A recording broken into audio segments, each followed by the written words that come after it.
welcome once again. Just Saying, Season 2, Episode 23.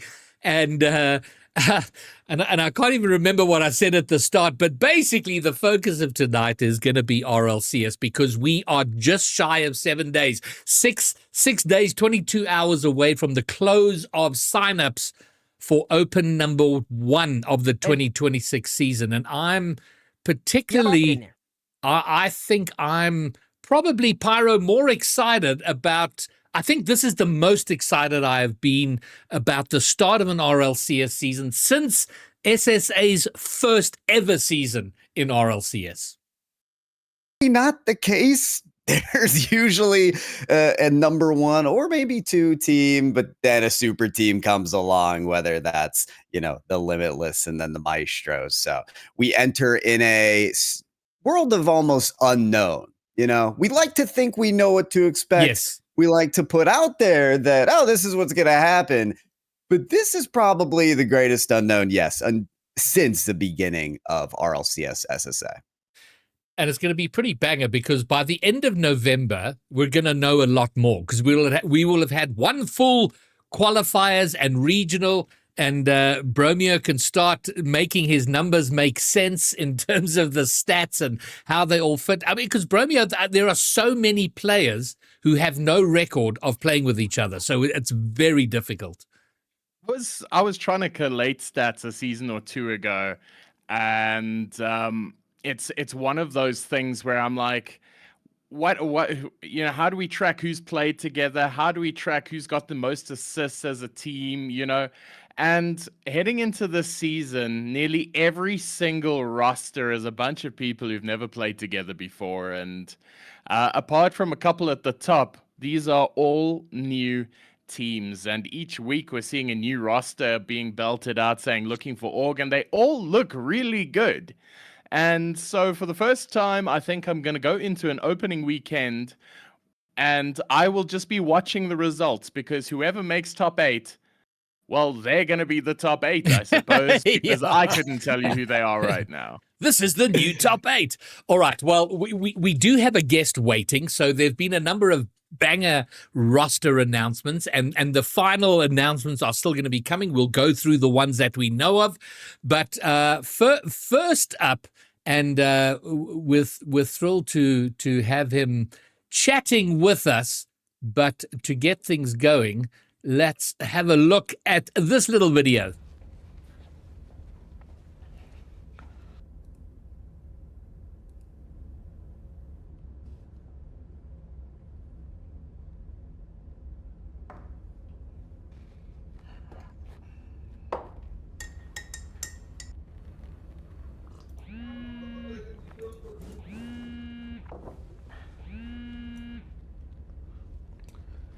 Yo, Mega, what's up? Nah, I'm good. How are you? All right, no. So, what's happening?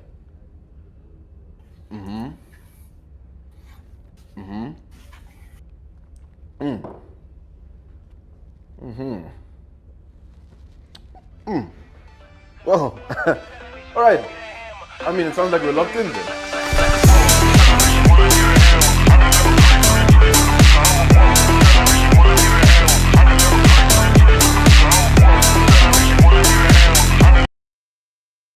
So, welcome, Synthesis, and welcome to the podcast, Tendo Plays. Good evening, sir.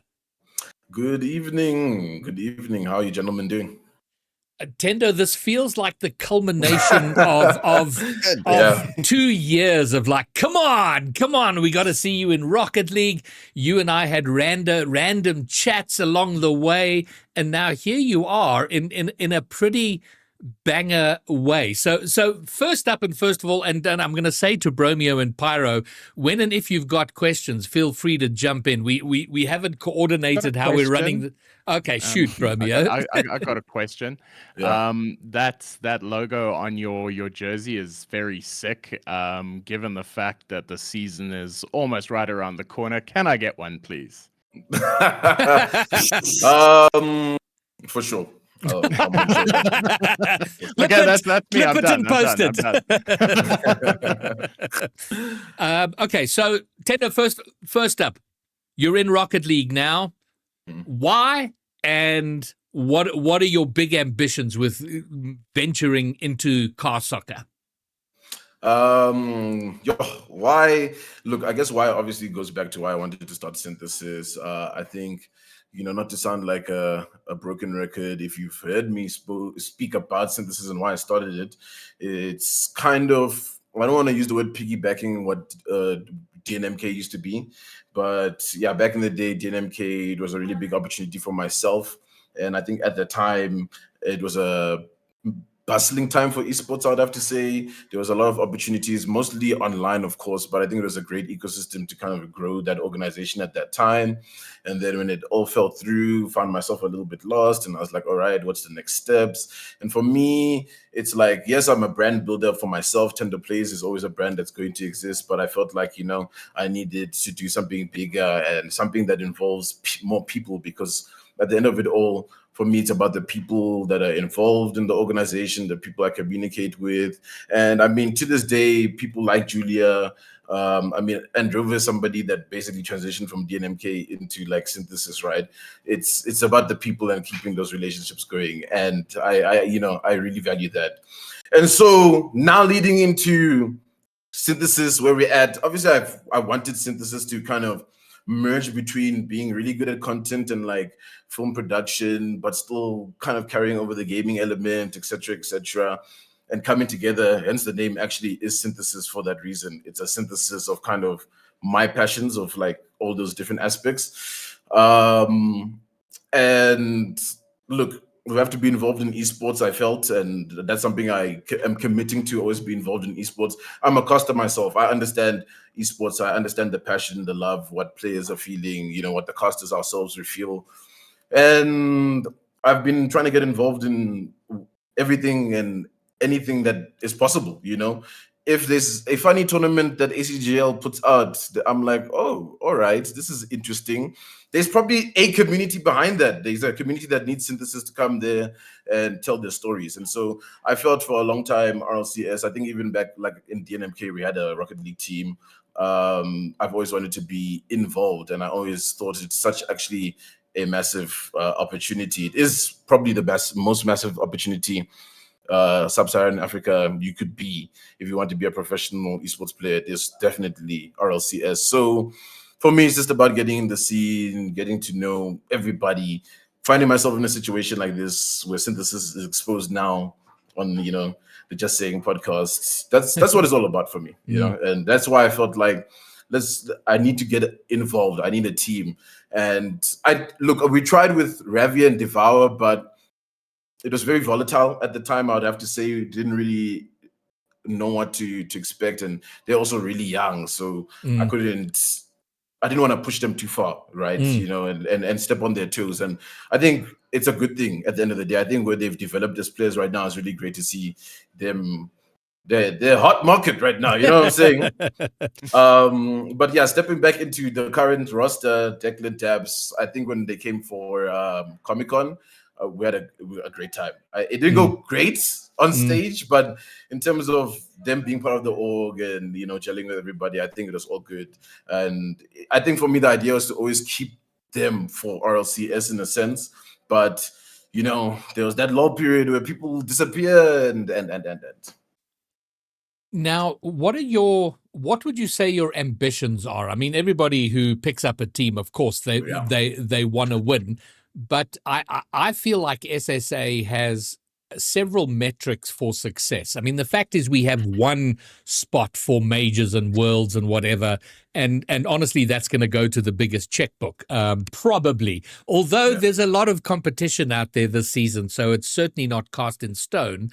But so given that with the team you've got and I've got to say, I think the guys you've picked up, particularly Daps and Declan, Mession's new to all of us, so we're gonna find out about him in the weeks to come. But a great roster, solid players who are just great for the community. So given that, what are your ambitions in SSA Rocket League? Look, I think for me, it's about keeping relevant, and I have no, what's the word, doubt that the roster right now will stay relevant. They'll stay on the top for sure. So for me, it was always to make sure to pick up a team that is going to stay relevant. Do I believe the team can qualify? I think 100%. To a Worlds, etc., etc. Like you said, this season is really exciting. I think if you're looking at the teams and how they're being thrown together, yeah, sure. On paper, you can say Pioneers is looking amazing, right? But you have a volatile element, and I think the volatile element will be these inputs. Like you said, you don't know Meshin, and I believe in the Lion, man, the Hungarian Lion. I feel like if the research I did, I'm a Wikipedia nerd.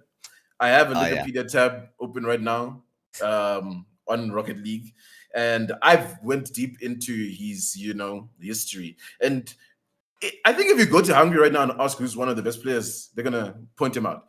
He's literally one of the best Hungarian players. So I think when it came to convincing me, I was like, all right, this is looking good right now.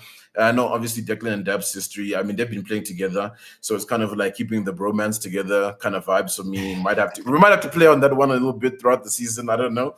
Yeah. We'll see how we do it. So ambition wise was really to just make sure we're picking up a roster that stays relevant. I definitely think they'll put the work in. And for me, I'd just love to see us, doing a major upset. I think that's where I would lie. If we get one upset this season, then hey, Pyro, those rankings, I don't know.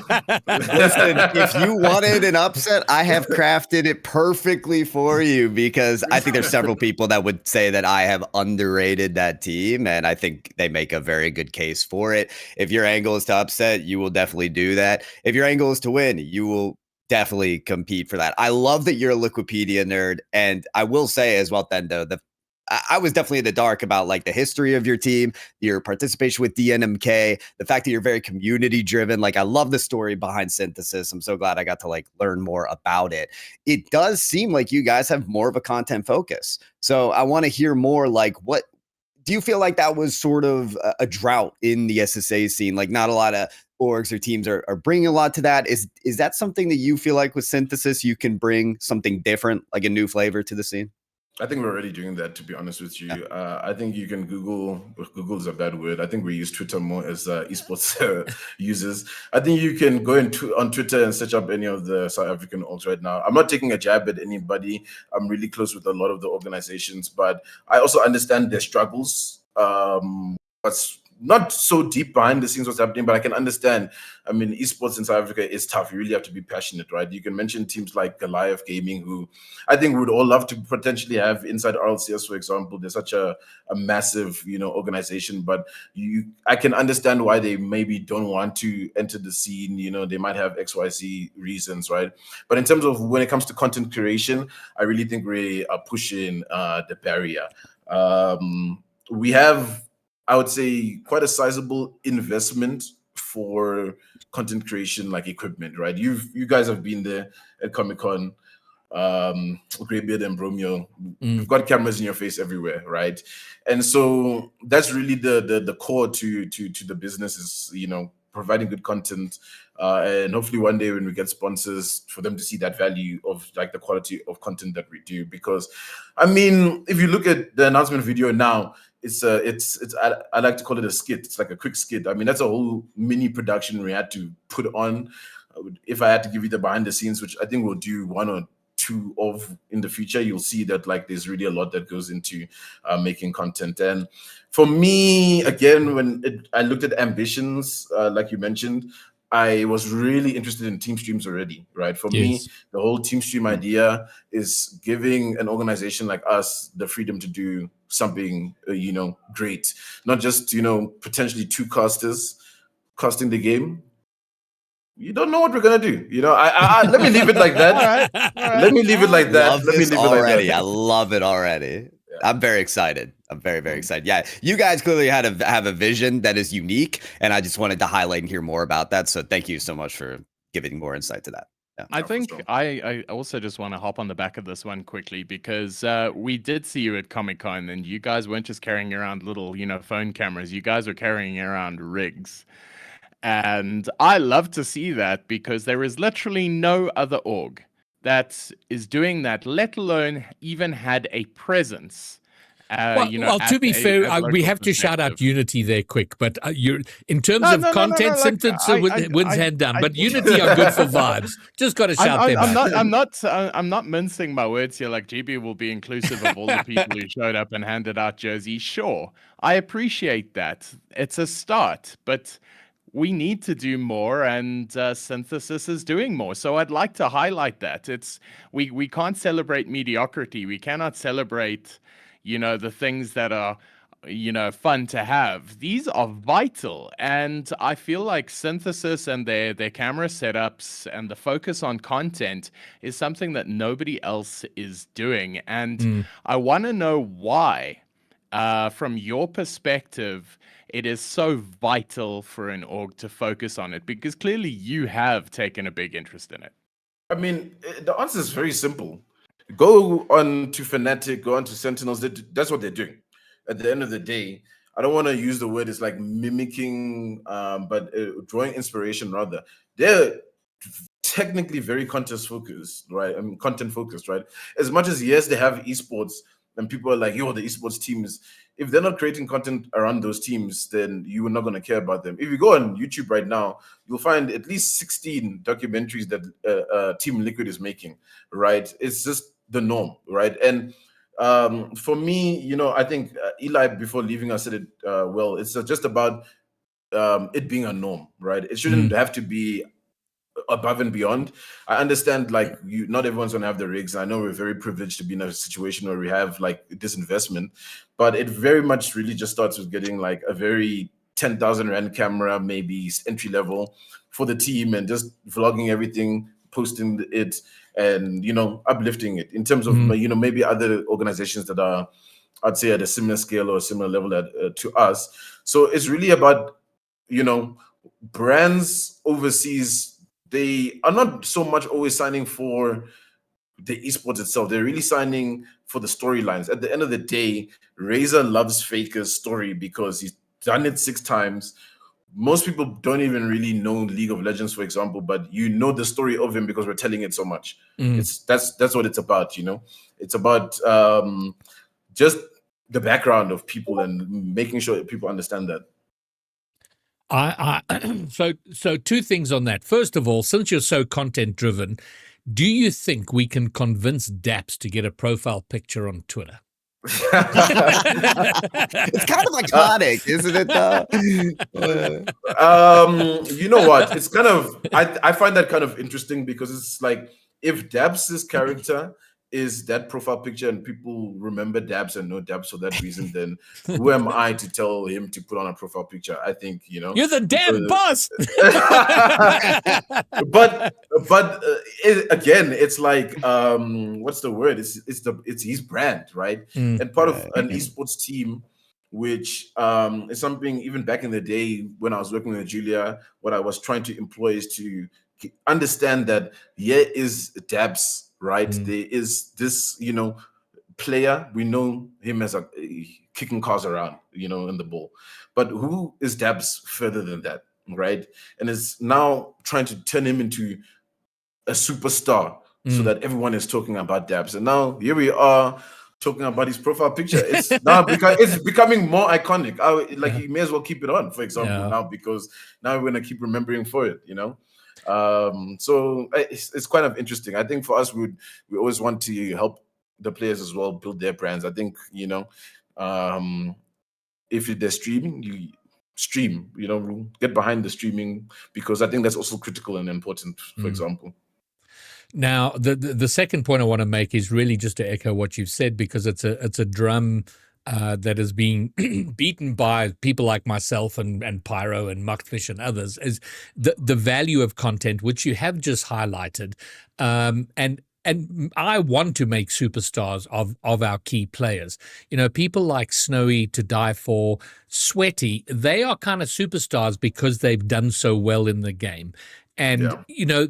but if we could back that up with solid and amazing content, you build an army of supporters, not just for the players, but that builds the scene. And our biggest challenge in SSA is the size of our base. We need a huge supporting base. We need a huge player base, and players who are professional players that people have access to through content is so incredibly important. So my vision for Synthesis is I want to make sure that Synthesis is around in the Rocket League scene for many, many seasons to come, and over the course of that, be a juggernaut for the idea of content and building that content. Daps and Declan are. I've met them. I've spoken with them. They are amazing people, but they're incredibly shy. They're camera shy people. They're not the sort of people who want to thrust themselves out there. And I think having the content org behind to kind of assist and help push them forward with that would be amazing. And just to help them connect with the community, because they're well known within the player community, which is fabulous. But the rest of the community need to see who they are and what they're about. So personally, I am really excited that you're here, and I do know it. It took time for you to find your own feet with Synthesis. Because how old is Synthesis? You're like 18 months old or something? Yeah, maybe something around that. Yeah. Yeah. So you're finding your feet and getting established, and now you're here, and I feel like there's an exceptional partnership between the people like myself and Bromeo and Pyro and the other talent on the broadcast, along with the community and along with orgs such as yourselves, will go a long way to growing the community. So, Tendo, it is fabulous to have you here, and the reason we got you on the podcast is to kind of commit you to things, because now you've been out there and said things that are there for the permanent record. No, for sure. But we're thrilled to have you. So anything else you want to say before we wrap up and move on to the broader scene? No, man. I think just get behind the boys, everybody that's supporting Synthesis. I think I've spoken a lot with Mega. I'm sure you guys also know Mega, from Genesis. And unfortunately, obviously, the org had to close down, almost kind of like us merging together. So I think the fans from Genesis, if you're watching, you can pull through to Synthesis. We're trying to keep that family alive. And yeah, we've started a new one, and we'll see how the season goes. And like I said, we'll come back to this moment later, and we'll see the power rankings, how the power rankings look at the end of this one. As I said at the start, we're going to know a lot more in a few weeks' time. We need to kind of get that first regional under our belt. And you mentioned Mega, and I think we should shout him out, because he's so keen to be, and he so desperately wants to continue to be involved with the scene. And I love him for finding a way to do it in terms of, and now managing the team and so on. And props to you as well for making sure he has a place to continue to contribute to our community. Yeah, no, for sure. All right, fabulous. Well, Tendo, we'll let you go off. I know you were in some life or death meeting before you jumped onto the podcast. Hopefully, that's all under control. And we'll let you go and to go and attend to that. All right, thanks for having me, guys. Appreciate it. All right, peace out, man. Thank you so much. Cheers. All right, so there we go. Synthesis in the SSA scene, and it just bodes so well on top of all the things we've been talking about, guys, of things to be excited about for the 26th season of RLCS. This is, for me, definitely one of them.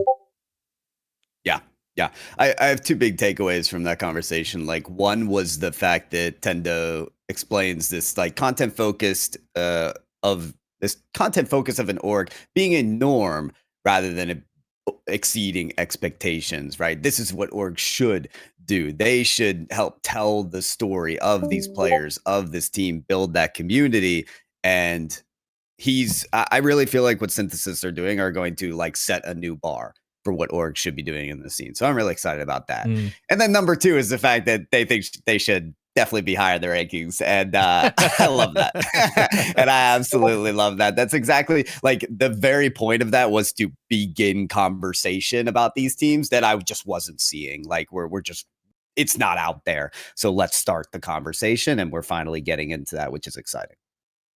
And we will talk a bit more in a bit about your rankings, and we'll get my opinions and Bromio's opinions, and maybe a few opinions from chat about whether you cooked or not.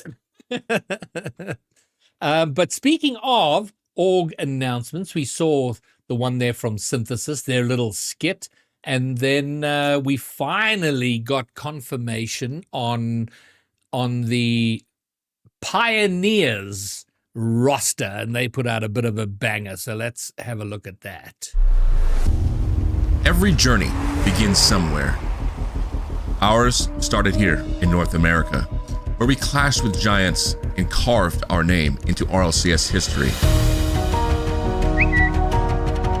Soon after, we took to the skies, chasing dreams bigger than ourselves.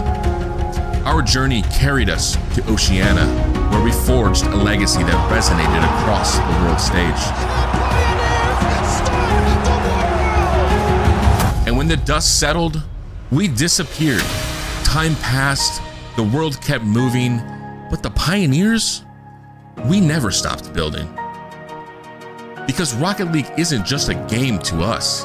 It's who we are, it's where we started, and it's where we belong.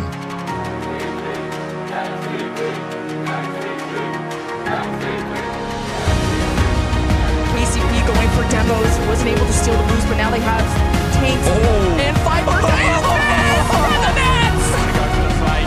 He's giving it to Super Lucky, who has it for a double.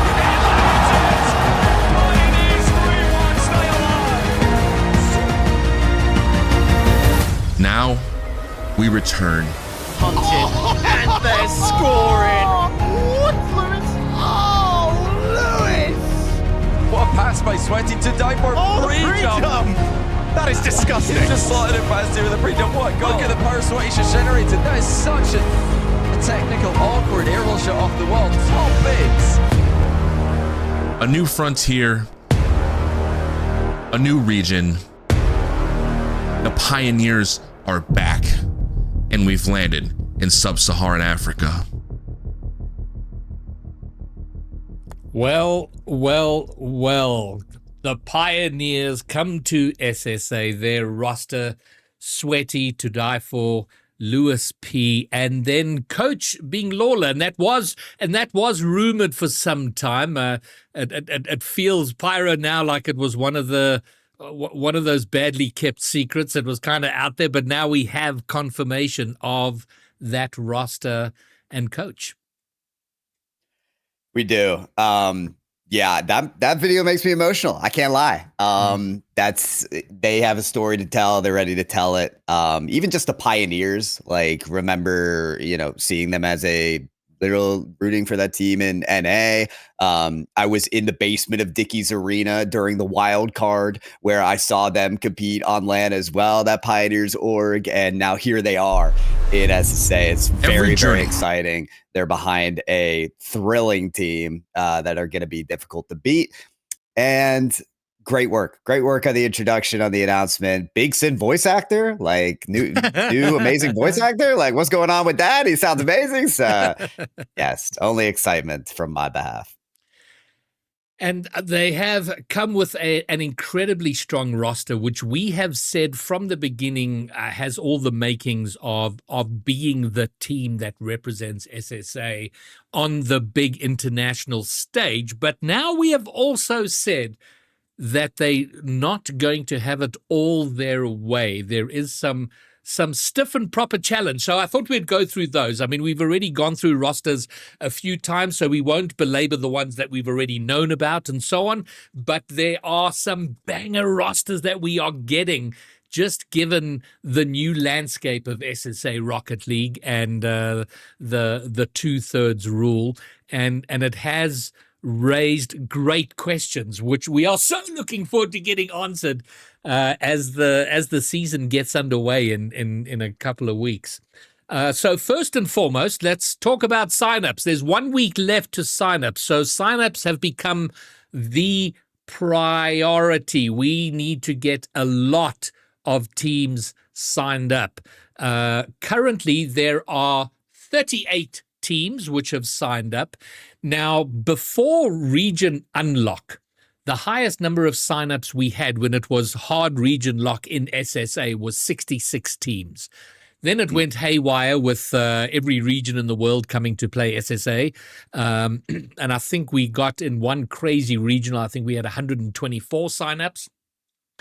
But I reckon our minimum target has to be 80 teams. That's kind of what if we can get to 100, fabulous. But Bromeo, I mean, 80 is for me is like the minimum showing we've got to come up with.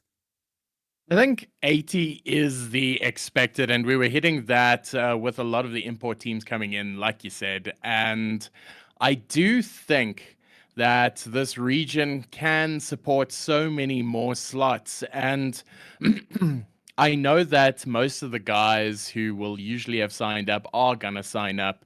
And this is now the time for the push to expand to the people who have never played RLCS before nor even heard of it. And if we want RLCS to consistently feature in our region, we need to make a strong case for it. And like you said a little bit earlier, GB, our community is pretty damn small. Yes. And I know we can't take it on the mantle of each of one of us to say, well, it's now our job to make it bigger. But I've just been scrolling through different things, like not Twitter and not Twitch, because those are pretty much exactly where you find everybody else who's currently in the community of Rocket League. It's sort of like going to your friends, greeting one of your mates and asking him if he's heard of RLCS. Well, of course he has. He's your mate. He knows. It's finding the people who wouldn't usually be exposed to this. So up on TikTok, Instagram, all of those. And I'm finding guys who've been streaming Rocket League every day. And this guy's got 30 or 40 concurrent viewers. And I've never heard of him in my life. And those are the guys who we need to get into RLCS, who we need to pull into the community. From, you know, we limit ourselves to just what we know and who we know. But you'd be surprised if you take one step out your door, you'll meet somebody who plays Rocket League, who's never heard of the scene, who's never heard of RLCS. And I think that's our job, GB. You were giving an analogy about, you got to Twitch and Twitter, and that's where everybody who's already involved already is. And for me, the analogy it's like going to like Paul Roos High School and saying, "Hey guys, have you heard about the rugby A side?" It's like, everybody in the school has definitely heard of their A team rugby side. It's now we got to sort of get out and meet more people. Now, Bromeo, you've thrown a little bit of money at a TikTok ad campaign. Yeah, no, look, TikTok's actually surprisingly affordable to get a lot of eyes on something. I'm not sure about the metric of, what the ROI is, the return on investment, but I know that a hell of a lot of people are going to see it, and I'm just interested to see if it makes any difference whatsoever. So I have spent a little bit of time on TikTok. I'm one of the cool kids now. 6, 7, don't mind me, but it is very, very interesting to see, this whole new world out there that, because we've limited ourselves to just, Twitter and, Twitch. TikTok's been a real eye-opener. So I'm pretty much deep into TikTok now. It's I'm going to be a TikTok main for a while, switching between Fennec and Octane. But we'll see where it goes. It's been an interesting process so far. I have no idea what it's going to be like, but you must come and join the TikTok journey with me. And the message is to everyone, whoever you know and whomever you have access to, tell them to sign up. I mean, I'm I'm struggling my life away in Champ 2 and telling as many Champ 2s as I possibly can to go and sign up.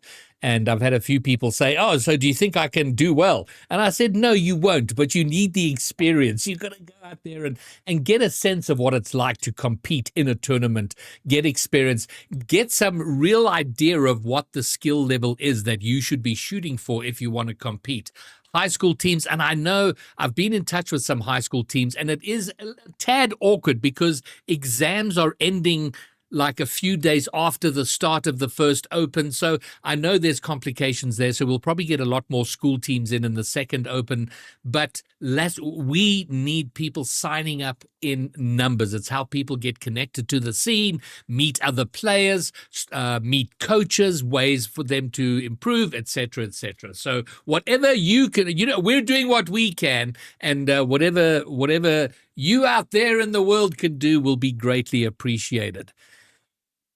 38 teams have signed up, and let's talk a moment about the added work that our admins are going to have to do, because part of their job now is verification of the 2/3 rule. And of the 38 teams that have signed up, there are at least 2 teams who are full Portuguese rosters who've signed up, like, who clearly don't have access to broadly distributed memos. So there is going to be a little bit of work there that they're going to have to do to make sure that these are 2/3 rosters. And Pyro, I asked the admins what their process is, and basically anybody, because there's a lot. Well, let's say a number of start.gg profiles that are November 2025 fresh who have signed up.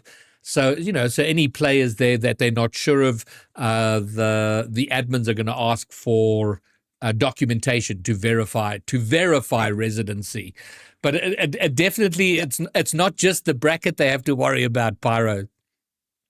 This is part of the reason why I feel like it was never implemented in the first place, and why the import crisis happened was because it would be a lot of work. We talked about this 2 years ago. We said that there needs to be some kind of import restriction on it.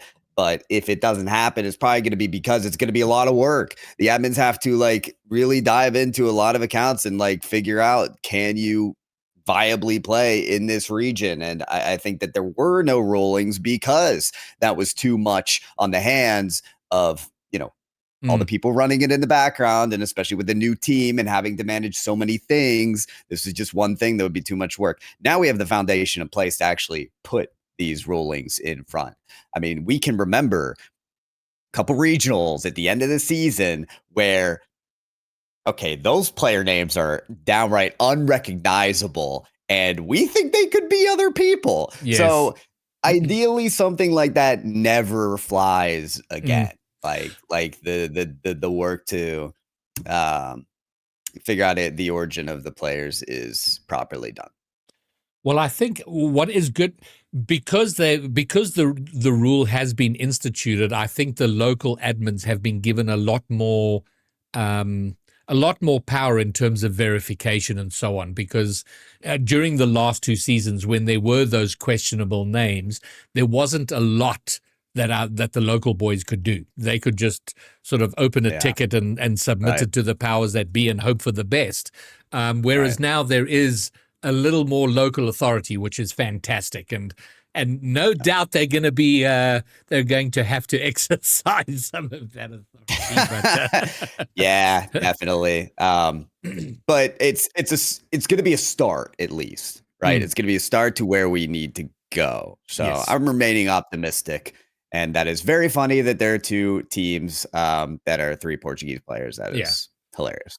It is hilarious, and that's easy verification, because you're like, okay, well, you're out of here. So the point I'm making, though, is that of those 38, there's probably 5 who are going to be DQ'd out of hand. So we're probably only at around 33. So to hit our 80 team target, we got a ways to go. Can I mention one thing about participants and people registering? So, of course. And this can be an open conversation for later, so I'll try to make it brief. But I do think there's a lot of teams that may just be like waiting to submit their teams because you still technically don't know what the teams are gonna be. There is the hard truth that we don't like to talk about, but leading 1 to 2 weeks up to the regular season and 1 week from registration is that there could be a domino effect. There could be a singular team that decides to make a late change and it causes an earthquake, an eruption to rosters. No, we don't like that, right? We like to see teams stay together for years. It's like, oh yeah, we know what to expect. They've been working hard month after month, but it's like, no, we're gonna walk into RLCS and there's gonna be teams that just formed because this player decided to be open at the last second. So I pray that that's not the case, but I do think that may be a reason as to like why there aren't a ton of teams registered right now.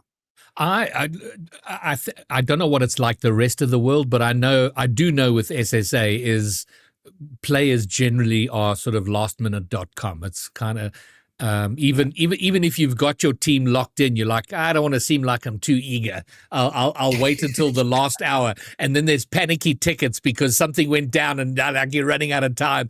So we've extended the deadline for 12 hours. Yeah.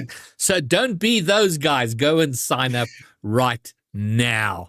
And on that topic, Shadow Wolf, who I saw was in chat, I don't know if you're still there. I have gotten your DM on Discord, and I will send you all the information to help you get signed up for RLCS. No doubt I'll make sure you get whatever you need there. And then this is probably a good segue into let's have a quick squiz at the rosters. We're not going to, we won't spend a huge amount of time on the ones we've already done that with, but there are interesting developments in terms of orgs that have picked up rosters and then some roster shifts, which are pretty cool and definitely worth talking about. And out the gate, this is huge. Looking for org, Werty, Eli, they did have Ravi, and then Ravi was stolen by Cosmico, and they have now filled that slot with Torres, and he was something. He was a nightmare for us last season, Bromeo. But now I think he's going to find a lot more support. And what a roster this has suddenly become. Yeah, like it's throwing so many curveballs, and we're still weeks away from RLCS time, and Torres was not on my bingo card to be playing alongside Wordy in the RLCS. So I'm still spinning. I have zero opinion on this because I have no idea what this looks like. We have not seen them play together yet because the last time they were in a tournament, it was Wordy, Eliakim, and Birachu.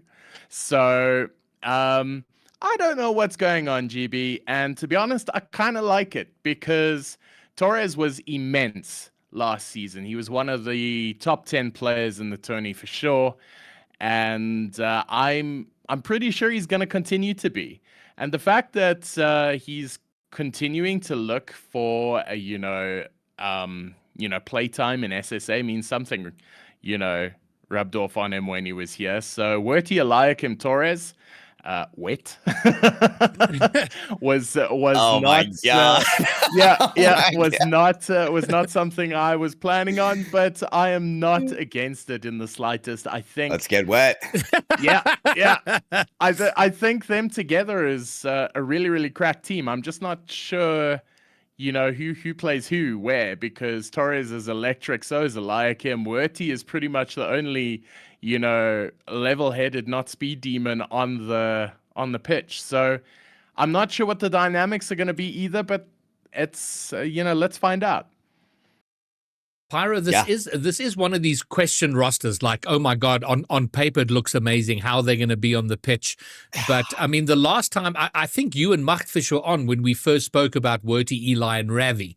And we were like, oh, Werty's going to have to sort of sort out, make sure Eli keeps his shit together from a mental point of view and be a mentor for Ravi. The dynamic changes a lot with Torres. and it is going to come down to how they play together. But on the face of it, suddenly this for me is a contending roster. I'm glad you mentioned that we talked about the roster of Wordy, Eliakim, and Ravi, because my conclusion to that was there was going to be a lot of pressure on Wordy to manage that team and perform well. I think now there is less pressure on Wordy's shoulders to make sure that this team is operating effectively. Torres brings incredible experience. Oh, I don't know. 1, 2, 6. Yeah. All regional wins of the last SSA season. Torres knows how to win. Wordy has a great mind for the game. And with that combined of Eliakim's potential, I mean, you're looking at what could be a very, very exciting team. What will be a very, very exciting team.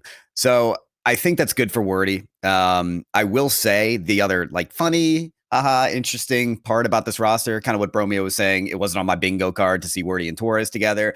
A lot of what Wordy was touting was like, wow, all these teams are grabbing imports. We can do it with the SSA players. We can do it with the locals. And then roster implosion happened. And what do? You grab an import.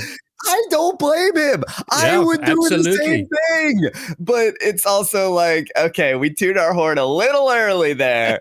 And now we're working with the team that we got, and it's a great team. Yeah, I mean, he did get a little shoehorned in there, but yeah, and he's it was the most logical choice, and as it turns out, what a banger choice.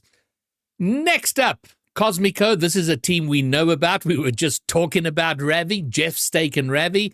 And again, Steak, I mean, he's on Liquipedia. He's done a few things, but no idea where this team goes and how they do. They are, and again, Pyro, we'll talk about your little power rankings there, but are they a top 4 team? Are they a top 6 team, top 8?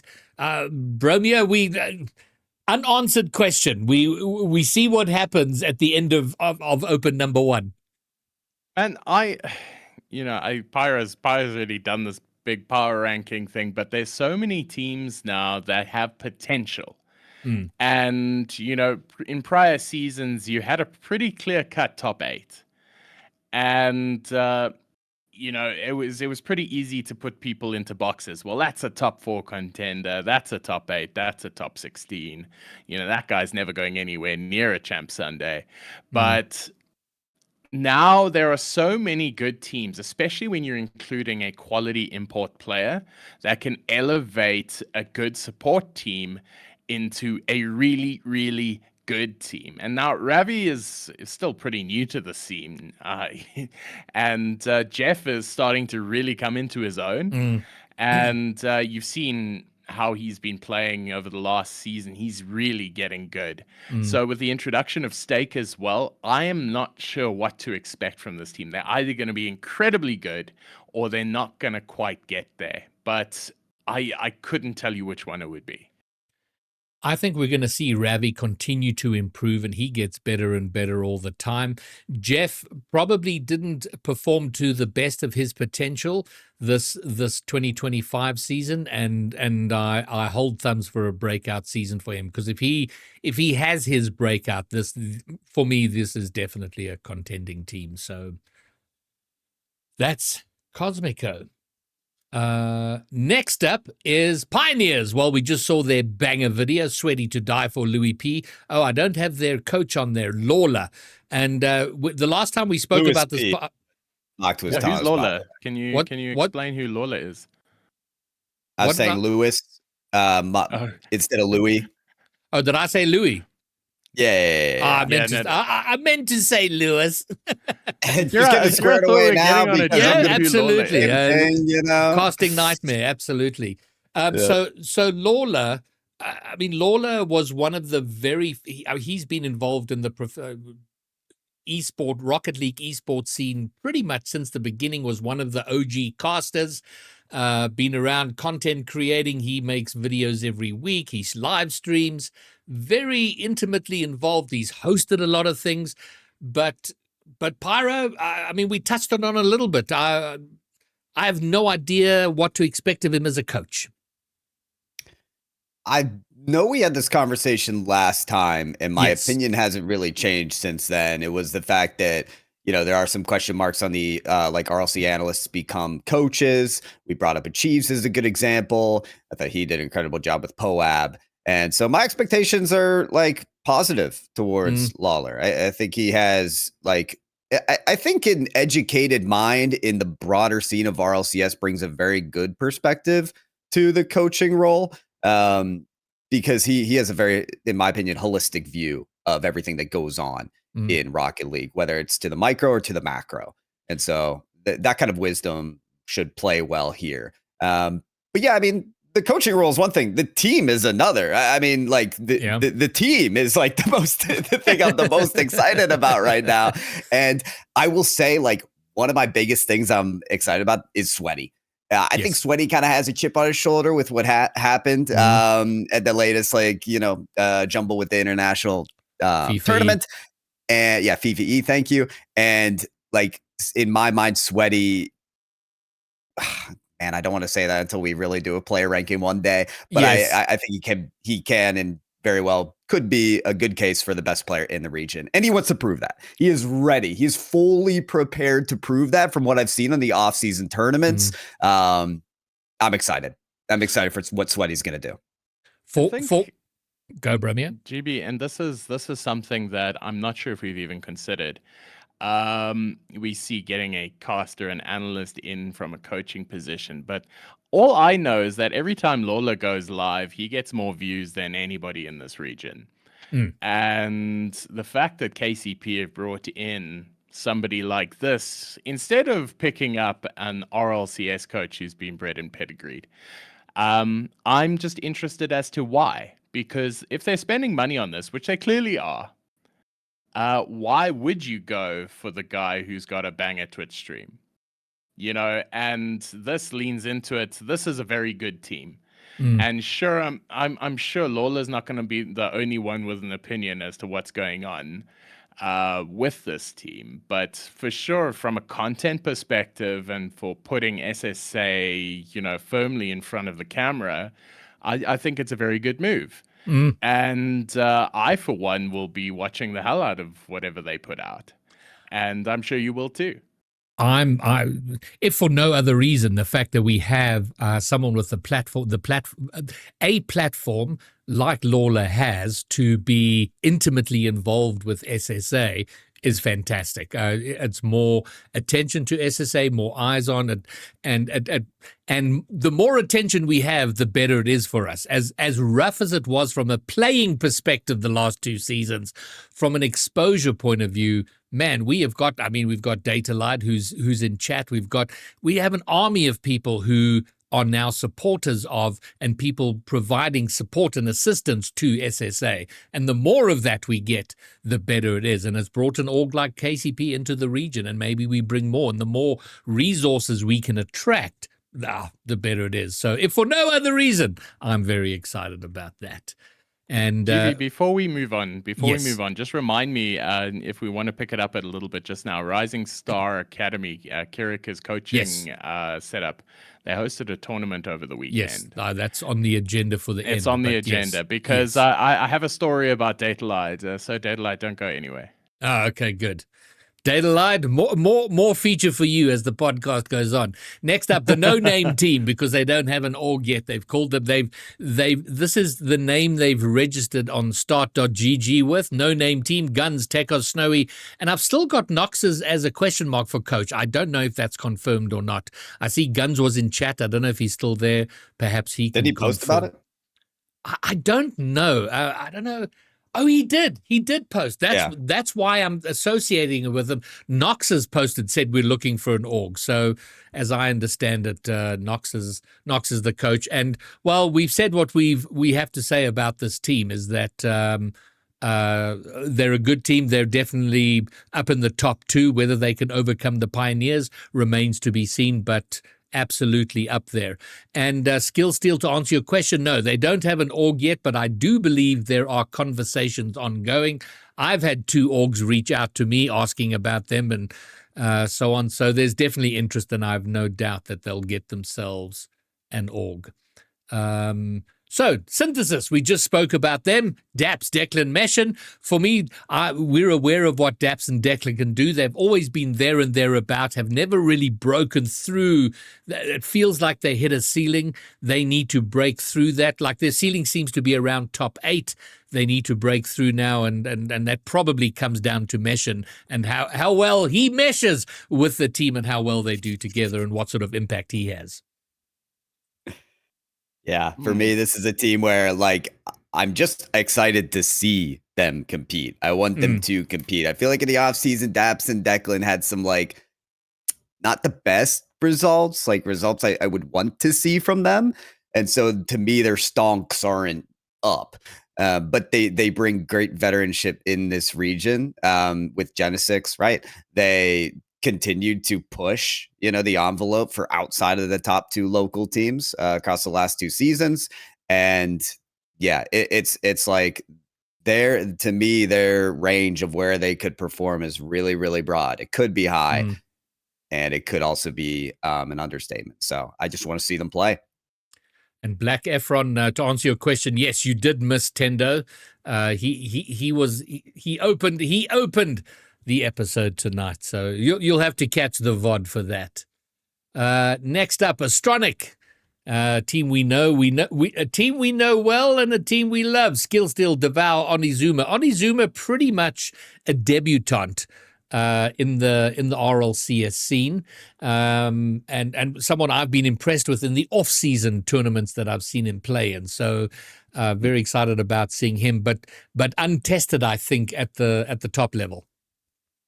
I think this is one of those orgs again. They've got a lot of potential. You can see Devour's on the rise. He had a fantastic breakout season with Highball.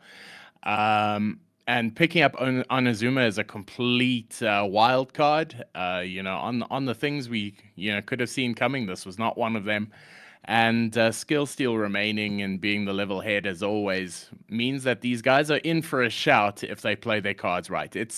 They're one of the teams where their road is a little bit more difficult, but I think that it's one of those where if they work at it, they can still be in top 8 contention, but it's gonna be tough.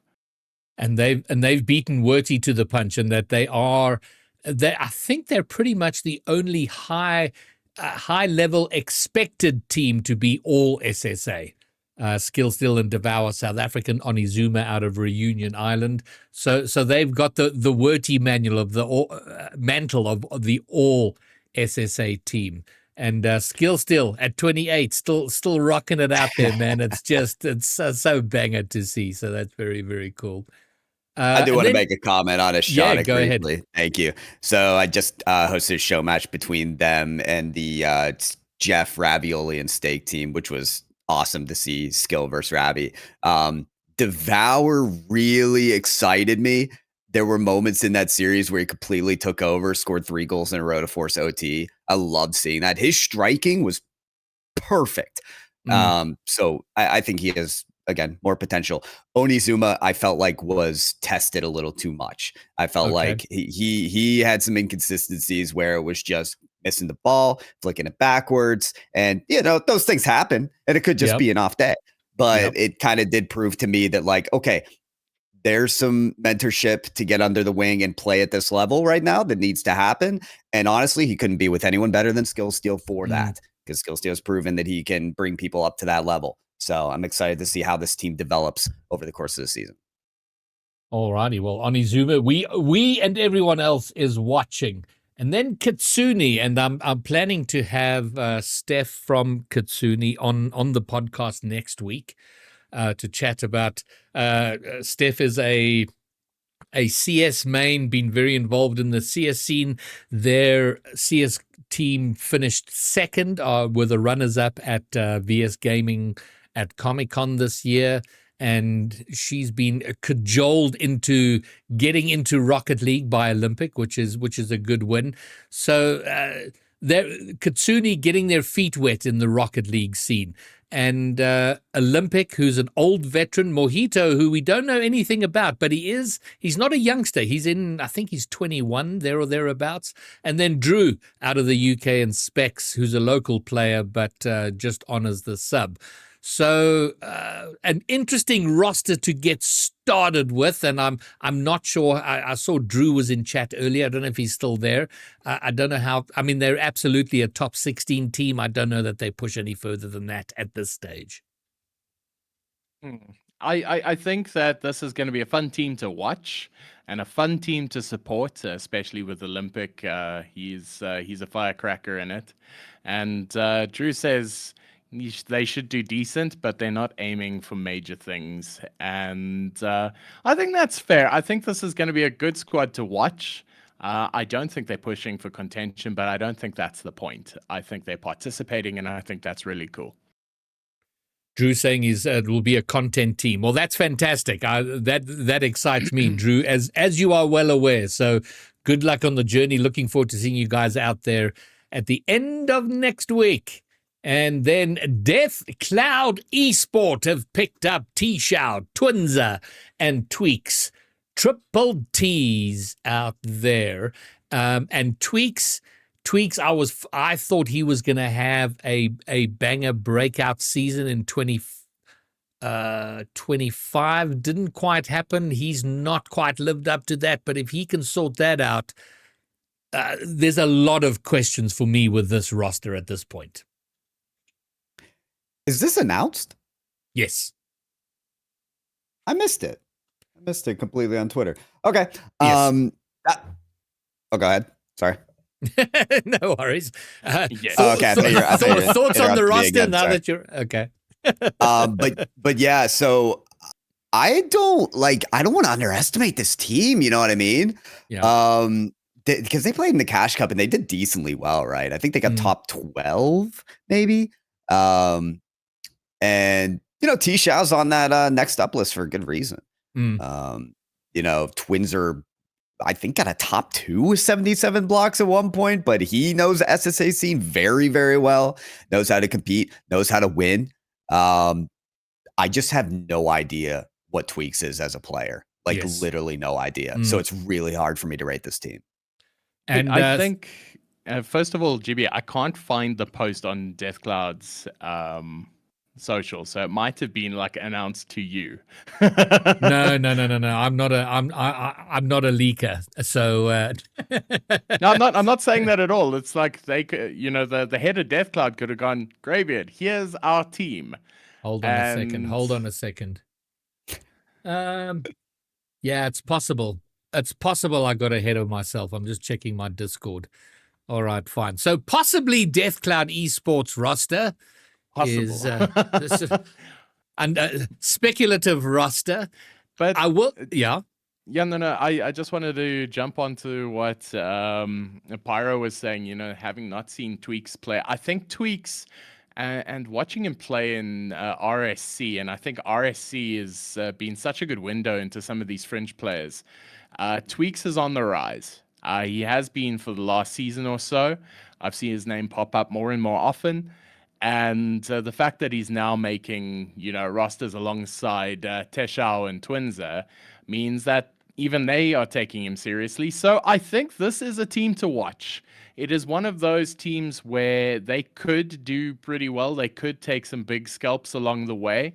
I have seen Tweaks take some scalps along the way. So I'm going to be watching this team especially closely, especially because T-Shao's in it, and obviously Twinza from 77 blocks. So it's gonna be a good watch regardless. The only team, I believe, a sort of potential top 8 team that doesn't have a South African on it. T-Shao out of Reunion, Twinza German, and Tweaks from Namibia. So that's fairly unique and a small sign of further development of the SSA scene. We want to see players being developed out of countries outside of South Africa. So that's pretty cool. So pleased about that. That is, TTT as we're now calling them. And then moving forward, of course, we have a 6-7 roster. Of course. I wanted to check one thing. No, we're going to talk about the 6-7. And that's Zany, Bigfoot, and Yilo. We've spoke about them a couple of weeks ago. Nothing's changed there. Potential, we need to see them play to get some questions answered. And then White Rabbit Gaming, we've also said all we need to say about this roster. Casper been there forever. Galaxy has the potential to have a huge breakout season coming up, and Banana Cat coming out of high school champion, making his way into the big leagues now, and now he's got to perform.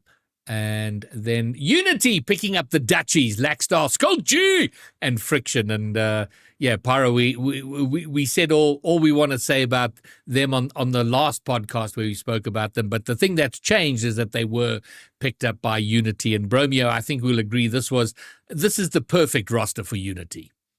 Honestly, I went over to the Unity's Twitch page and favorited them because whenever they go live, I'm going to be watching, because Unity is going to be everybody's second favorite team this season. And, it doesn't matter who you play for. You want these guys to do well. Absolute legends of the scene. And I could not wish better for them, because honestly, they're such a good representation here. So yes, I won't glaze this Unity team any more than I already have, but I am so excited to watch them play, and I really hope they do well, just from a content perspective, and just proof that you can keep the ball rolling for as long as you want to. Absolutely. Good shit there, Unity. And then Chrome Esports picked up Max, Jerome, and Scraffy with Asterix as coach. We spoke a little bit about this roster. They've been there and kind of thereabouts, haven't really broken through. Hopefully we see that with this roster. And one of the very few rosters that have stuck together through the off-season into the 2026 season. So that's nice to see. We'd just like to see some better performances out of them. And Chrome getting involved in the local scene, picking them up. So welcome aboard, Chrome. Thank you. And then Project Andromeda. Blade, Heatsy, and Breezy are teaming up. I have a question, because I was trying to get some information on Breezy. And I went to look at Liquipedia, and Breezy was listed as an alternative name for Jerome in the Bath. And no, not the same. It's not the same Breezy, hey? Because that didn't seem right to me. And I was like, because Jerome in the Bath was a legend and then disappeared. Like, doing it in the best way. Was a legend and then vanished, and no one knows. He's a mystery. No, Breezy. This one is a up and comer, is a young buck, not that young, but still pretty young with regards to average ages and things like that. So he's been pushing on the fringes for the last season or two, and I see that he's getting better. And Blade, Heatsy, Breezy, that's a good team. It's a good pushing team. I'm not sure how well they're going to do. Project Andromeda. In my mind, they're a top 16.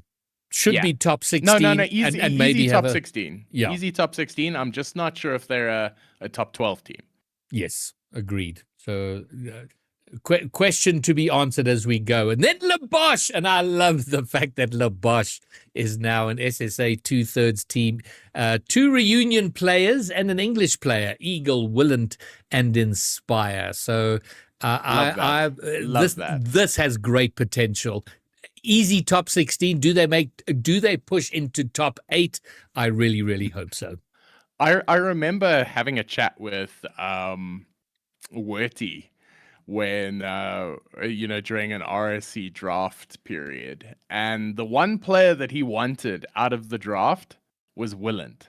And that must speak to the quality of Willant. He is a very good up and comer, and I think Inspire staying in the region like he promised to do, that ups him in my books as well. So this is also another team that I really hope do well. Also, another top 16 for sure. I think they'll be hovering, 11, 12-ish. I gotta get a comment in here. So Eagle got a taste of the mainstream too. I'm big on he was one of the ones celebrating in the player cams of this last season. So he's got a taste for the big leagues, and that's with all those import teams in there. So imagine what he could do with, as you mentioned, Romeo Willant, a player that a lot of people are excited about. Inspire, who obviously knows how to succeed with LeBlanc last season. This is a great team to have as a dark horse. This is the one to spoil the party for a lot of these other teams that want to succeed. And to your point, Bromeo, Inspire did get a bit of stick on Twitter about, why are you playing SSA? But so big up to him for being here and working with these two young lads from Reunion. And then Wilu, Renshiro, and Cams, this is another banger roster being coached by Leoxy, and I've called them Got an Org because I asked Wilu earlier today what their team name is, and he said, it's going to be announced soon. We got an org. So that's their name. That's their placeholder name, is Got an Org. But I like this roster, Pyro. I think there's potential there. Oh, man. Wilu and Cams together. Come on. It's it's a good match. They know how to play together. And it was for some reason, they weren't going to team. And then they, the pieces came together. And now they're with Renshiro, who knows how to succeed at the RLCS level. We've seen that. So, let's see what happens. It's a lot. It's the same conversation with the top fives. We don't know how they're gonna mesh, what this actual play style is going to look like. We got to find out. Alrighty, well, we will find out in just shy of 2 weeks, and then Zyro, Nitro, and Chunkler are teaming up. Zyro we know, Nitro we know, Chunkler doesn't yet have a Wikipedia page, so I think has a top 94 or something RLCS in Europe, but did have a top 12, I think, or top 20 in a Cash Cup. So they're about out of Spain. And this is probably a good time to say that there are only just more Reunion players in SSA RLCS than Spanish, but there are a lot of Spanish players in the SSA RLCS. But not sure what to make of this. If should be a top 16 team, but beyond that, I don't know. It's going to be an interesting team to watch. And Zyro and Nitro, they've got some experience of playing together. But Chunkler, I'm not sure what he's going to bring to this team because no idea, it's one of those. You're just not quite sure. And Zyro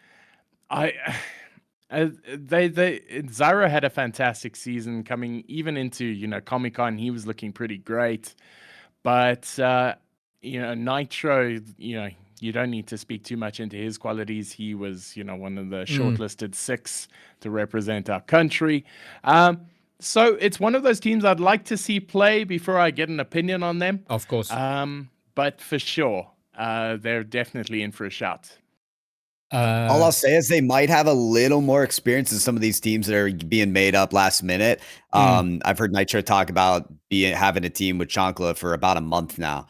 So they may have a decent amount of experience in the lab together to bring to RLCS.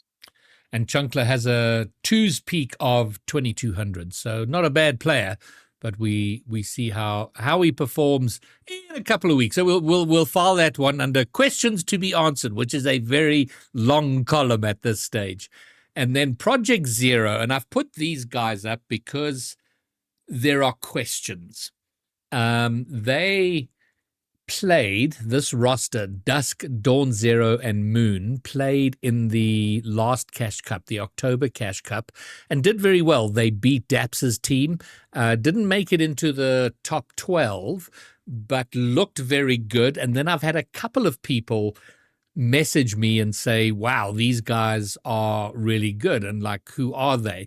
So this is in part an appeal to the broader community. If anybody knows who these are, I've reached out to them And what I've been told is that they're all 19 years old, all from Johannesburg, and stopped playing for a while, but recently got back into it and feeling pretty good and all of that. But all of their start.gg pages are November 25.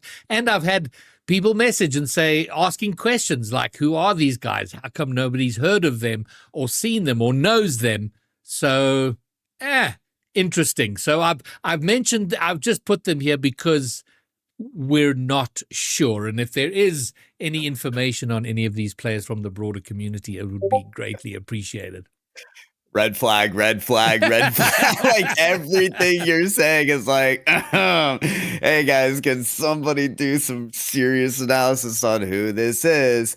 Yeah, ideally that's uncovered before our LCS begins. So I had a message from someone who said that, told her one of them is Lorax. And I'm not too sure about that because I know Lorax. I've met Lorax, and I was pretty sure that those vibes would have come through. But interesting. Perhaps it is Lorax. So anyway, if anybody knows anything, please do get in touch with Somebody me. message Lorax and say, hey, bro, is it you? Yeah, I mean, because Lorax was around like 3 years ago. I'm not even, I've just tried to, oh, there he is. Okay, I'm going to message him right now. Are you on the project? Is it Zero? Project Zero roster. Let's see. Let's see are if I you get an Dusk? answer. Are you Dawn Zero? Yeah. Or are Real-time you journalism Moon? being done here on the podcast. Yeah, live journalism. All right. Man, and, I love to hear it. I love to hear it. So that's Project Zero. So we'll stay tuned for that. And then players that are still not mentioned, don't have confirmed rosters: Mercury, Strutic, 5BS, Tristan, Zeph, Technic, Duklas, Ram, and Dilly. And this doesn't even include the EU players, which were around looking for an SSA roster. But surprised by Duklas, Strutic, Mercury, Ram. I'm not even sure if he's playing. There was rumors that he was sort of trying out here or there. So I don't know if he's retired or not. And then Tristan's like dark, no idea what's happening. Technic, Eagle. These are all players that should be on rosters. I just heard, some brief ties of 5BS to ASN Rubik's. And I know that's not happening now. Yeah, no. We know that one for sure, but it's just very interesting to hear all of these names being tossed around because ASN Rubik's also, a former modular player. I would love to see him return to the scene. Despite them not being of this region, I'm a big fan of the way that he plays the game. And I feel like he brings something different to the region. And I feel like people playing in the same team as him would benefit from that experience. So for that reason and that reason alone, I would love to see ASN Rubik's come in and just play a couple more seasons here. But like Zeph, Tristan, Duklas, we got to see these guys, play. And Ram, is he actively looking for a team? Because that would make me really happy. Yeah, I don't know. So he's probably the most speculative on that list. I mean, I've removed Serenity because he said, he's not interested in competing. He's just going to have fun. So he's not there. But Ram, there are rumors. So we will see. And Rubik's is, to my knowledge, was trying. He and two others were playing some scrims. And so Rubik's is very interested in being in the SSA region. So I think we may still have him around. I find it just a quick one. I find it interesting that the nicest guys to interview, from the whole of last season are the guys who've stuck around to play Rocket League here again. Inspire was fantastic. Twinza was pretty good, and all of the guys who just seemed like genuinely nice guys have stuck around, and all of the ones who just seemed like tossers nice guys. Yeah, like not nice guys showed themselves out, and the world has a funny way of working itself out. So if we're looking for silver linings, that's definitely one of them. Pyro, you mentioned the next up list a little while ago, and we're going to talk about that very briefly now, but I wanted you, I'm not sure I wanted to give some context as to what Next Up is, and I don't know that I have a complete. How familiar are you with what Next Up is? Are you familiar enough that you could venture an explanation? They have it pretty well documented on Twitter. It would take me like 2 seconds to pull it up. They recently like made a whole clarifying post on like what Next Up is. Okay, well, that's great, because what I do have is some of the clarifying points, but I was keen to know, well, what is Next Up? And then we can get into how you quote unquote qualify for it and so on. Sure. So it's Shift, who is like the leading journalist in Rocket League esports, way of bringing awareness to the young players in Rocket League that have the opportunity to make it big in the game. Basically, before they splash onto the scene and you start seeing them in top 16 RLCS, who are they? You know, we have an eye on them before it happens. The things that they highlighted, and I guess you'll get to those clarifying points. Well, but I might as well bring it up because I've got it here so we can have a look. There you go. There it is. So the highlighted points are main event caps do not apply if the player's 15 years old or younger. So they put caps on it, but if they're already so young, it's just important to highlight them because they have such a long way to go still. And then LCQs don't apply either towards RLCS events due to the reduced playing field. So yeah, they've got some points in here just to clarify, because people ask like, this person's been main event already, why are they next up on Shift? It's like, because they're like very young and they're really good at the game. This is insane. We need to highlight that. So basically, in a nutshell, it's highlighting players to look out for. And to make the list, you have to be in your first season of RLCS or have played 5 or less RLCS events. And that in the SSA context means having made 9 to 12. So if you make 9 to 12, you consider that's you've made an RLCS event. So you have to you can't have made more than 5. And so with that in mind, they have published their list of 50 for each region, and I will highlight those now. Well, we're not going to go through all of them because it's every region in the world, but in terms of SSA, there we have T-Shao on the first page, at the bottom of the first page, and then the other 2 players out of SSA are Devour and Ravi, who have made the list for Next Up, which I think are 3 very good choices for the SSA region. And I love that. Honestly, that just sounds like the highball roster right there. But it's really good to see all of these players getting recognized, Devour, Ravi, and Tashao. And what's really interesting is this is the first season we see them all split apart, spread to the winds, forging their own fate. And that just makes this more exciting because now their fortunes are no longer tied together, and we get to see their progression individually. So I know that there was much consternation about the split of Highball, where Ravi and Devour, went their own ways. But in some ways, I think this is a good thing. Devour can develop as a player. Ravi can develop as a player. And I think this is going to be one of those formative seasons where you see Devour become an even better player. Having met the guy in person, having seen him play for a while now, what's really impressed me about him is his maturity when it comes to playing the game and how seriously he takes it. And I have no doubt this season is going to be an even more of a breakout one for him. Ravi, I can't speak to as much because I don't know him as well. But I'm pretty sure it's also going to be more of the same. So shout out to T-Shao, Ravi, and Devour making shifts Next Up. And so eyes will be on the 3 of them, and as they progress through the season. And now, Pyro, you posted a tweet. Pyro. He did a tweet. Take a look at our first SSA snapshot, as we are only 2 weeks away from RLCS 25-26. Keep an eye out for more live show matches. So this is Pyro's power ranking of PPR for short. PPR. So Pyro, over to you. Explain. 5 marks. Gladly.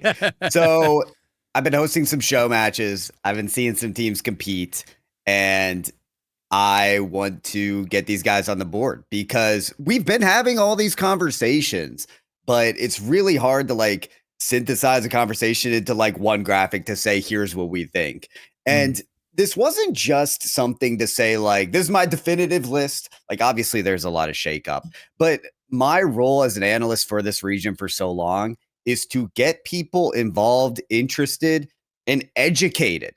So like when you see all these top teams competing SSA with the new 2/3 role that we've been so excited about, the whole, like all of our LCS fans were so excited about the 2/3 role. Okay, well now here's what it looks like. Here are the teams. Like get educated, learn about who these best teams are going to be and what they look like. What's their competency as well. So I wanted to add a little bit of education there. The people with the crowns next to their name have won a regional. The people with the red circles have been top 4 and blue circles for top 8. So it gives you an idea to say, oh, okay, here's like the veterans of the region. Oh, okay, here's the ones that have yet to win still. Like Word even commented himself. He's like, dang, 15 top 4s. You know, I'm bound to win one at one point, right? Still hasn't won a regional yet. And yeah, he's due. So it brings so many conversations to the forefront. And obviously the one that people are going to focus on are the people that are upset that they're not higher ranked. You know, that's fine. Good. Let's start that conversation. So as a way to start the conversation, there's a way to put teams like White Rabbit on the map as well. They're 2-0 in my show matches, have genuinely exceeded my expectations, and I wanted to reward them for that. I want people to notice this team. So that is my spiel about why this graphic came together. Now, GB, before you ask your question, how many of these teams listed here have we spoken about tonight but are not on this page, that are not on this graphic? Let me like double the amount. Yeah, I mean, but so like of the serious teams, let's just talk about the serious teams quickly. Synthesis is there, Astronic is there, Katsune's not there, but probably serious wouldn't teams, make it. T-Shout Twins at Tweaks, they aren't there. Okay. Get my list up. Yep. T-Shout Twins at Tweaks, Zany Bigfoot Anilo 67 or 67. Yeah. Nitro Zyro Chankla, Eagle Inspire Willant. Labosh, yeah. Labosh. Yeah. Labosh. Those are the main ones. So there's probably 5 other teams who would be potentials to be on this list. All right. Yeah, that makes especially the last 3 places much more debatable, and I think that's where the fight is going to be. GB, you had a question that you were throwing off to me, or no? My comment on this is that it's a great way. This is a very good place to start. Bromeo and I have been quite reticent about even attempting to put together any kind of list other than go, well, To Die For, Sweaty, and Lewis P look damn good, which is kind of a no-brainer. So. We're pretty much taking the coward's way out and going, well, let's see the first open. No. Like I'm looking forward to get into this one. I want to tuck in here, and I want to first of all commend you on putting together so much fact-based, points next to each of these names. That hasn't been done before, and so I think for all of these players seeing this, it's a very nice, quick glance comparison as to the quality of these teams, which I think is really cool. That said, the one I want to just pick your brain about, and I think it's the obvious one, is Cam's Willu Renshiro better than Werty Eliakim Torres? Tell me why, because I don't agree.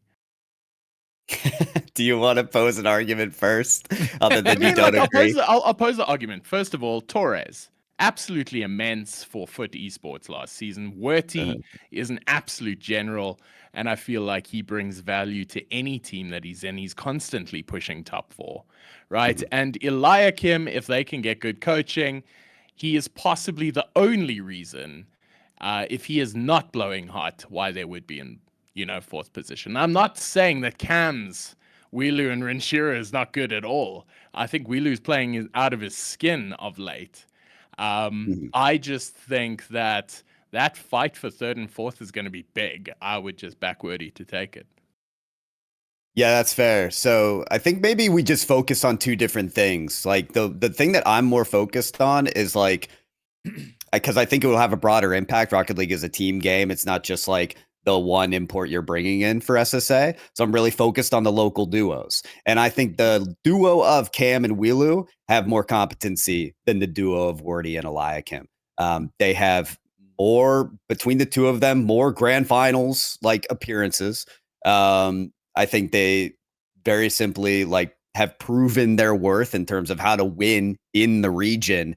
And yes, Torres has done that more than anybody on this list, as you can see with the statistics. But I have that focus on that duo. And to me, Cam and Wheelu, even together, have proven that way more than anything Wordy and Eliakim have done. So I like their history to speak into what 25 to 26 could look like. All right. And so I can agree with that. I still don't like fully agree that, they should be above, but it's close in there and thereabouts. And then that's fair. second fair. Oh, sure.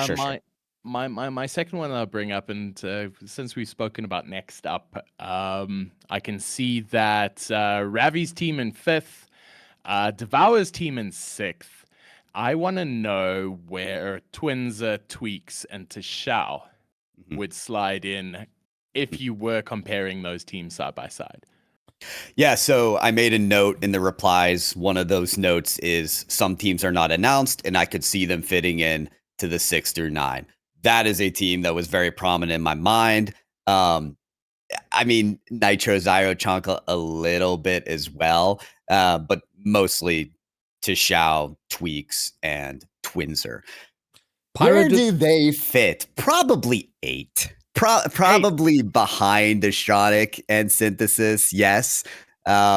Because like I'm not doubting them as a team, but are you saying they belong ahead of Synthesis and Astronic? No. I am disembodying your list completely. I'm asking you to compare Cosmicos, Astronics, and Triple T or whatever you call it. I thought you were just asking me where would I put Triple T? No, fair enough. I'm not saying they're better than Synthesis, but by saying that they're not better than Synthesis, it would by default mean that we can't really put them next to Cosmico and Astronic anyway because they're further up the pecking order. But I think a game between Astronic and that unannounced Triple T team of Death Cloud Esports would be a one hell of a game to watch. I think, and this is my hot take, is that they're going to be pushing for that 6th spot. So what I'm hearing is you would definitely put Triple T over Astronic, but you would put a question mark next to Synthesis. Like you could put Synthesis ahead of both of those teams. Yeah, like Synthesis, it could be competing with 5th. I think we agree in a sense because my groupings are 1 to 2, 3 to 5, 6 to 7, and 8 to 9. I think you could make a great case for jumbling those in any way, which you have done. So I think we are in agreement. At the end of the day, this is why people don't make power rankings, because splitting the difference is a very difficult thing to do. Yeah. And it presents these very good conversations that now we're finally having. But I don't know. My worry about this, and I like Bromeo tucking in there and pushing back and asking questions. I just go, for me, this feels so academic until we've had a first regional. No, for sure, but that's the fun of it. Nobody knows. Absolutely, and that's why. I make poor decisions about this, even with all the facts, but. Consider this though. We've spent how much time like watching these teams play? Yes, like years, and you're saying that we can't use that insight to make these teams? Yes, you're right, and even I could venture some opinions, but my opinions tend to be clouded a little bit what I would like to see. Do you know what I love about Greybeard? For sure. Greybeard's like he's pretending like he can't choose his favorite children right now because he loves them all equally. Yeah, But it's not even about that. It's about the competition between them and who steps up. We have no doubt that potential is a beautiful word, and all of these players have massive potential. And but I want to see who steps up to the plate this season. The ones who grab the season by the balls and just go. And I think that there's a couple of teams placed, from 6th downwards who are going to come out of, they're going to be a dark horse team. They're out. I think that Triple T have potential to be absolutely cracked. And because Twins is a really, really good player. He's a very fast player. Tishao, also incredibly fast. And Tweaks is, having a breakout season of his own. And I feel, and that's why I asked Pyro where you would place them, because I feel on their day they're challenging for that 6th spot. And, when you're having a look at the prizing brackets, 6th position is a very good earning position before you start, heading down the list. And so I feel like it's a fair goal for any team who are just starting out to aim for that 6th spot and say, I want that. Because, you've got your sweaty boys in To Die For Sweaty, Lewis P, Guns, Snowy, Tech Cars, Cams, Wheelie, Renshiro, Wordy, Alike, and Torres. Those are your top 4, I think. There's going to be a couple of, sneaking in here and there from, the other teams. But I feel like the most contested spot this entire season is going to be 6th position.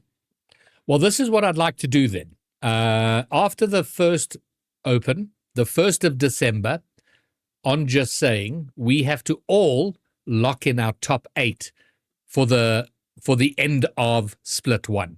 So we get the benefit of one regional, and then we all have to sit here and go, okay, so these are the teams that will be the top 8 after 3 regionals. I like okay, it. Good. That's what that's Good what talk. we Good that's talk. what we give. Excellent talk. I like it. I love your case for Triple T, by the way, Bromeo. Like I agree. I think they will contend for number 6, and we'll have our eyes on number 6. And I can't wait until we're all wrong and say that 5th place we didn't know. 5th place is actually what they're contending for, right? So. And what is White Rabbit Gaming doing in 3rd? Yeah, like those sorts of things. Like, how did that all happen? Casper's gonna pop off. I'm telling y'all right now. You never know. I can't wait. I can't wait for Casper to show off. Okay, what is next? I think I have to shout out you, Pyro, just on hosting the show matches and getting some exposure, and I guess scrims for the guys themselves, and putting your foot forward with this. I think this has been a fantastic initiative. So shout out to you. Do you have any more coming up? Yeah, so trying to host some this Thursday again. So I have some teams interested already. I'm still reaching out to more teams. I guess if you're in the chat and you're interested, definitely let me know, because I have 4 1-hour blocks ready to fill teams in for that. I've just been really excited. We've all been just really excited, and thank God the season's starting in 2025. Like, we couldn't have waited until January. That would have made us insane. So I'm just DMing teams. I'm like, please just play. Let us see these teams. We gotta witness it.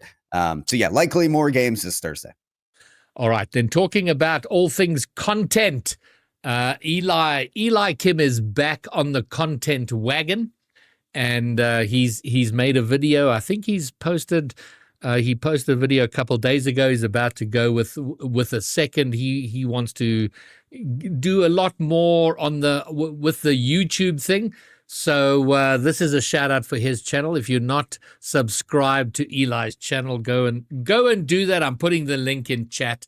Go and give Eli some love for his content. Encourage him to do more. And then we come to the last item on the, no, not the second last item on the agenda, is that Jakkals and Muzz had themselves a stream just before this podcast started. They did a little bit of a power ranking of the high school teams. And I wanted to just highlight that. And if you can talk amongst yourselves for a moment, because I need to grab the graphic that... Romeo, yell at another one of my rankings. Do you know what? I was thinking about it just before we, switch it over, but having Unity in 9th was absolutely diabolical. Because those are the men who've shaped this region, and we've got them in a lowly 9th, below some, newly formed teams. And I think the disrespect on that, but also Unity do Unity things, so it's also not entirely unrealistic. So I'm hoping that Unity don't do Unity things and place pretty high this season. Can I say something about that really quickly? Please do. So one of the show matches I hosted was White Rabbit Gaming versus Unity, and White Rabbit Gaming stomped them. Is it? Like it was not a good match. It was well in favor of White Rabbit Gaming. Granted, this was a couple weeks ago. I think this was very near the announcement of this team, so I don't know how much they actually have set strategies together. Yeah, but it was. I did not expect it at all. So to me, from what I've seen, those are fair rankings for the ex-Dutchies, now Unity.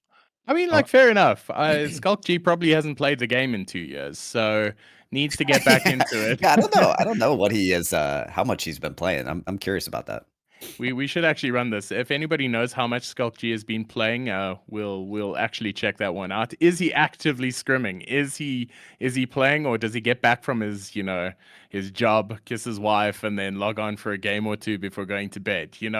This is what we need to know. This is how we formulate statistics. Inquiring minds wish to know.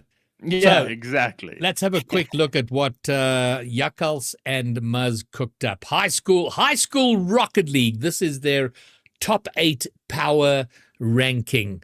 Starting, this is not the whole... no, it is. Never mind. I feel like this is a cute power ranking, but it's top 8, so it's just tournament scores. So how they do. I'm not sure how it exactly works. But this pretty much reflects every single tournament we've watched this year. And, that makes power ranking slightly easier because CDV, they will take it, because I think out of the 3 or 4 premier high school competitions that have occurred this year, I think they've won 3 of them. And the only one they didn't win was AGC. That was won by Edgemead. Unfortunately, Edgemead had a bit of a fall off. They've had a bit of an issue with weak mentals. So they do brain explode. Where's Clerks? Which team is Clerks on? Edgemead. Is it Edgemead? Yeah. Okay. Yeah. Westmut, they are always in contention, top 4 position. So putting them in 2 is probably mathematically correct. Paul Russ, I think that was just a bit of glazing for Jakkals. I wouldn't put them that high. Ooh, Aina paid Jakkals, shots fired. But that's because I haven't seen them, end up on that main stage as often as they should. And so, Jakkals, I know it's been a bit of a building year for you. I know that there's been some other teams who just grinded a little bit harder.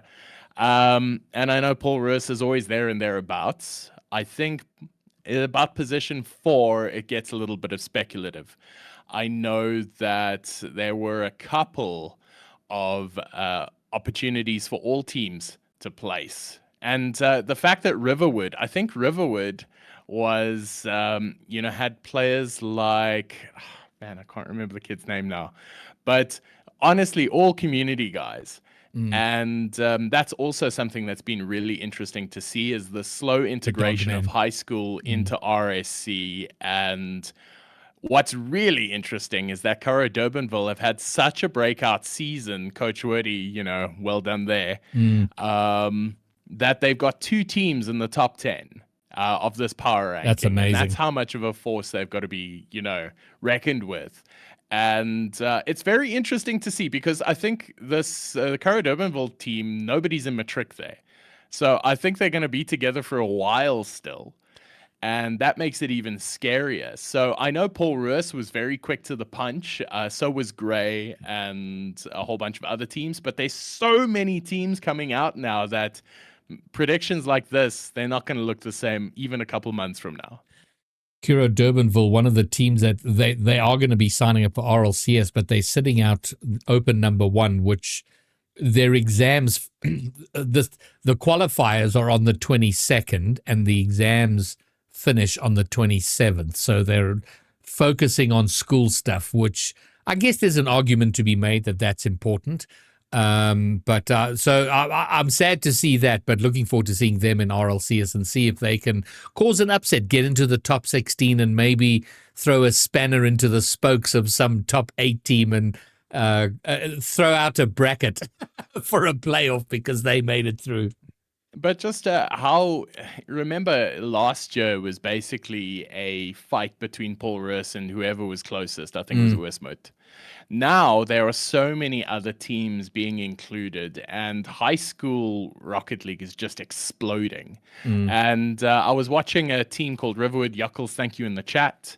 It was the Dogman, and the Dogman was a prospect player last season. That's right. And so was Clerks from Edgemead. Yes. And who's now playing in the elite division. And that is how much the dynamic can change, because if you can play, these players start getting a taste of competitive Rocket League, this is where they start to pop off. This is where you can see them first.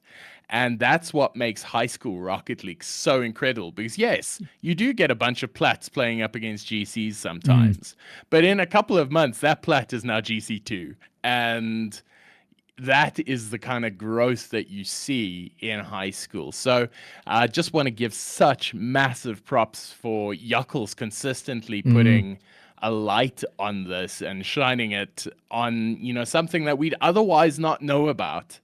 And just giving us a little bit of context, because a couple months from now, we can look at this and go, hey, these were the teams. How are they doing now? So yeah, big up Yuckles. Thank you so much. It's really, really cool. And he's just mentioned in chat, 112 teams were in the school tournaments this year. So yeah, hopefully wild. we get more than that. So I can't emphasize any more how important Schools Rocket League. That is our future, our future power rankings, keeping us gainfully employed. Are we gainfully employed in the talent pool for RLCS with new players coming through and stuff? So more power to High School Rocket League. Bromeo, I want to move on now to Rising Star Academy, who being run by Kirika, and that's really to offer a coaching channel for a place for players who want to improve and grow and get further, to get all the lessons they need to learn. And they put on a tournament this past weekend. And I know there's something you wanted to say, so I'm going to let you do that, and then we'll give a high-level overview of the tournament. All right, so I entered this tournament a while back, and it's mainly because Kirika messaged me, and she sent me a link and saying, please, bump this on whatever servers you're on. And I was like, sure, no problem. And in the process of doing it, I followed the link and signed up myself. And I got paired together with Draat and Mercury, from Omnius. And so, I had some pretty crack teammates who I feel terrible because they had to play alongside me. So I did something fun. I thought, well, since a coaching server is hosting this tournament, I might as well just hire a coach. And so I hired Datelide to follow our journey through this tournament. And I must say, and I wish I'd thought about this sooner, because what an amazing content opportunity that was, that we completely, whiffed to the wind. But It was so awesome to have Dateline in comms giving us absolute hacks on what we should be doing and what we shouldn't be doing against the teams that we were playing against. And so, it's more of just a little love letter to, coaching and how important it is. And ultimately, it wasn't enough because we were still dog shit and we didn't make it into day 2. We didn't make it to Champ Sunday. But just having Dateline there for the brief amount of time that he was, not only provided for absolutely great vibes, but exceptional coach. And I know that Werty, Eliakim, their team is going to benefit greatly from having him on the team this season. So yeah, big ups to Dateline. It was a lot of fun to do it. I would recommend, if you need a coach, go straight to that server and pick one up immediately. Rising Star Academy, get in there. Great little community growing. It was won by Jeff's team, the Fearless Flyers, who nearly did it without dropping a single game. They only dropped a game in the grand final. So banging turnout from them. And then final item on the agenda is I'm going to show you a tweet, and I was trying to get more information on this for tonight. I didn't get it, but I'll show you what we got. I have to give me one sec. I have to get rid of this. I have to get rid of this graphic, and I have too many buttons to push to get there. So yes, we'll get rid of that, and that tweet will come up. And this was put out by VS Gaming, which says something big is landing at Samsung Design Quarter. Ready to squad up? ? Ooh. And basically, what is going to happen is I'll give you in next year, early next year, there will be 4 LANs at Samsung Design Quarter. There will be high schools. There will be a 1v1 tournament. Prizes up for grabs. More details on that to follow. But this is huge. Samsung getting involved in sponsoring some Rocket League activity being run by VS Gaming. So huge things there. So if you're in the Joburg area early next year, keep an eye out for that. That's going to be banger. More details will follow, A, on Twitter, B, on this very podcast. And that will be that, gentlemen.